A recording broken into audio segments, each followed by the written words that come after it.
اعوذ باللہ من الشیطان الرجیم بسم اللہ الرحمن الرحیم الحمدللہ رب العالمین اللہم صلی علی محمد وآل محمد وعجل فرجہم۔ ناظرین، ہمارا موضوع خمس ہے۔ آج کی اس ویڈیو میں ہم جانیں گے کہ کاروبار کا سرمایہ پر کب خمس ہوتا ہے۔ ناظرین، جو انویسٹر ہے، کاروبار کرتا ہے، تو کاروبار میں جو انویسٹ کرتا ہے، جو سرمایہ لگاتا ہے، وہ سرمایہ تین طرح کا ہوتا ہے۔ ایک مرتبہ انسان خود اپنے بچت سے جمع کی ہوئی رقم سے کاروبار شروع کر دیتا ہے، اور دوسرا یہ کہ یا بینک سے لون لے کر، قرضہ لے کر کاروبار شروع کر دیتا ہے، یا شراکت داری میں 3-4 آدمی مل کر پارٹنرشپ میں کاروبار شروع کر دیتے ہیں۔ تو سب سے پہلے کہ جو بندہ اپنی کمائی سے انویسٹ کرتا ہے، کاروبار کے لیے سرمایہ لگاتا ہے، تو اس سرمایہ اس کاروبار میں انویسٹ کیا ہے، تو سب سے پہلے وہ سرمایہ اسی سال کا ہی منافع ہو، اور خمس کی تاریخ آنے سے پہلے اس نے انویسٹ کیا ہے۔ تو خمس کی تاریخ آنے کے بعد یا سال گزرنے کے بعد اگر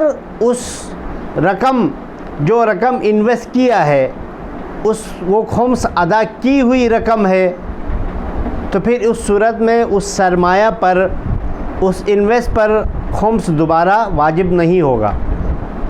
اگر اس پر خمس نہیں دیا ہے تو اس صورت میں خمس کے تاریخ آنے کے بعد یا سال گزرنے کے بعد اس سرمایہ پر بھی خمس ہوگا، اور اس سرمایہ کے اوپر جو اضافی بچت ہے، منافع ہے، جو کمائی ہوئی ہے، جو منافع حاصل ہوا ہے، اس پر بھی خمس ہوگا۔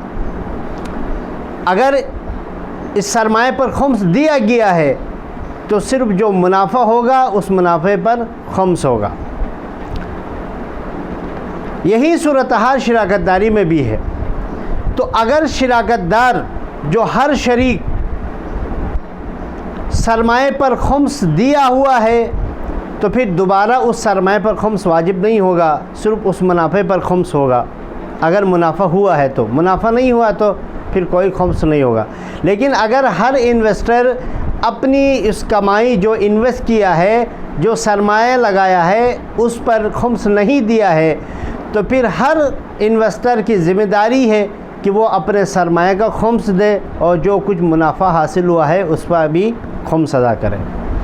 اب رہی بات جو قرضہ لے کر یا بینک سے یا کسی انسان سے قرضہ حسنہ لے کر یا قرضہ لے کر انویسٹ کیا ہے، تو اس صورت میں کیونکہ قرضہ لیا ہوا ہے تو اس قرضے پر خمس نہیں ہے۔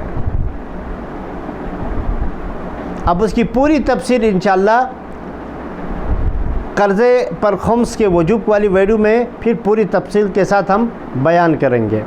ناظرین، ہمارے اس موضوع کے متعلق کسی کے ذہن میں کوئی سوال ہے تو سوال کر سکتے ہیں، انشاءاللہ اس کا جواب دیا جائے گا۔